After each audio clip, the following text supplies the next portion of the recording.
Ok, bonjour à tous et bienvenue sur Pretty Photo Magazine. Et aujourd'hui, je vais vous apprendre à faire ça.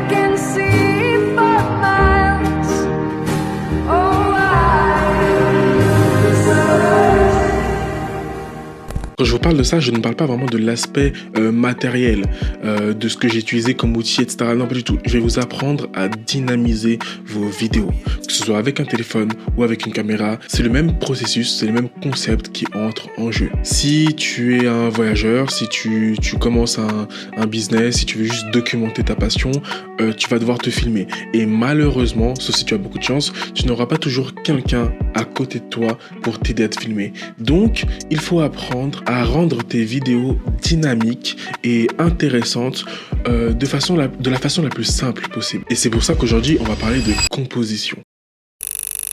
Qu'est-ce que la composition? Eh bien, c'est tout simplement la manière dont tu composes ta scène pour mettre en valeur l'objet de ta création. Dans l'exemple que je vous ai montré, l'objet de ma création, entre guillemets, c'est mon modèle. Et je voulais juste faire un portrait vidéo d'elle. Mais je vais pas juste la filmer toute droite comme ça et voilà. Non, c'est pas intéressant. Il faut que je la mette dans un contexte. Il faut que je filme des plans différents. Il faut que ça bouge, que ce soit dynamique. Et donc pour ça, je dois composer mon image. Pour ça, il y a une technique qui est utilisée par tout le monde dans le monde de la photographie et de la vidéographie. Donc vraiment simple. Et ça s'appelle la règle des tiers. Règle est souvent utilisée pour rendre vos vidéos et vos photos beaucoup moins ennuyantes, tout simplement. Et je vais vous apprendre à l'utiliser. Donc la règle de tiers, c'est ça.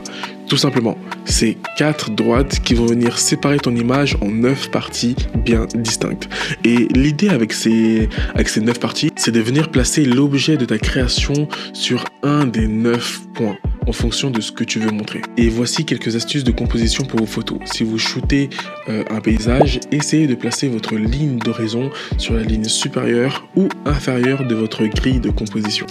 Si vous shootez un portrait, essayez d'aligner l'œil de votre sujet avec l'une des intersections des lignes. Et si vous êtes en vidéo, essayez de garder votre sujet sur l'une des intersections à chaque fois, en changeant de plan. Et c'est exactement ce que j'ai fait sur cette vidéo. Donc si je vous laisse la grille des tiers, vous voyez très bien que la plupart du temps, mon sujet est sur l'une des intersections.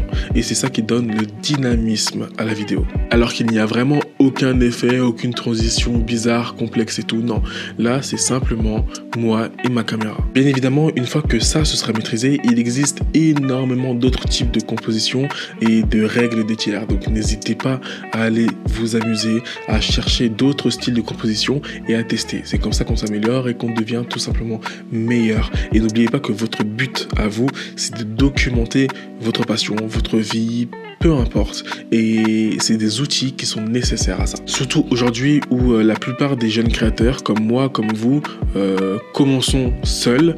Donc il faut apprendre des outils et des méthodes simples. N'hésitez pas à me dire ce que vous en pensez en commentaire. J'aimerais avoir votre avis. Bien évidemment, on peut débattre, on peut s'échanger des astuces et tout, etc.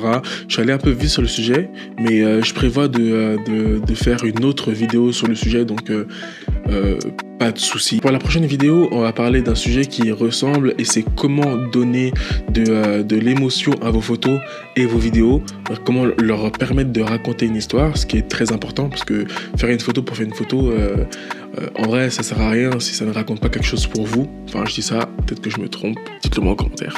En tout cas, c'est mon avis et on se dit à bientôt. Ciao. On se dit à la semaine prochaine même, parce que j'ai dit une vidéo par semaine.